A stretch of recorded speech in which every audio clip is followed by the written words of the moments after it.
Paano ko daw ba ito ginawa? Kaya ito ginawan ko na ng tutorial. Dami kasi nagre-request eh. Kaya, ayan. Ito na, panoorin nyo. Kinakailangan lang po natin ng empty background. Tapos gagawa tayo ng eksena na kunyari tumalon tayo ng pagkataas-taas. Pero hindi naman pala, nandyan lang tayo sa floor. Tapos itong eksena na panghuli na kunyari natulog na tayo. Tapos kailangan din po natin ito, overlay. At itong sky na overlay. At itong moon na pang overlay. Tapos dali na natin sa CapCut. First natin gagawin, kuha na tayo ng empty background. Hanapin lang ang freeze. Tapos delete na yung sa unahan. Tapos habaan lang natin konti. Tapos tap natin ang clip. Hanapin ang overlay. Drag sa kaliwa. Tapos i-delete natin yung ending. Ngayon balik na tayo sa unahan. At hanapin ko lang yung saan ko gustong mag-umpisa ang aking video. Diyan banda. Di-delete ko lang yan. Next natin. Urong tayo konti sa bandang nakataas na yung paa ko sa pagtalon. At itap lang natin ang freeze. Tapos yung na-freeze natin, tanggalan na natin ng background yan. Hanapin lang ang remove BG, custom removal. Pagkatapos, pindutin naman natin ang keyframe para magkaroon ng keyframe yan.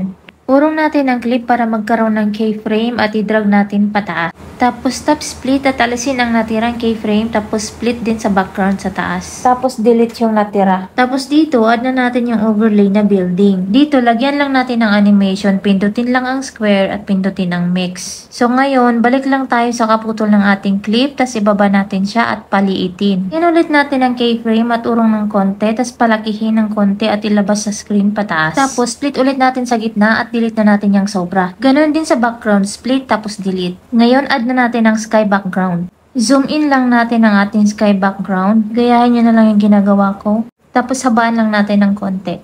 Next natin, dito tayo sa pangalawang acting. Putulin natin dito banda kung saan kunyari may aabutin na ako. Tap split, tapos delete na yung sa unahan.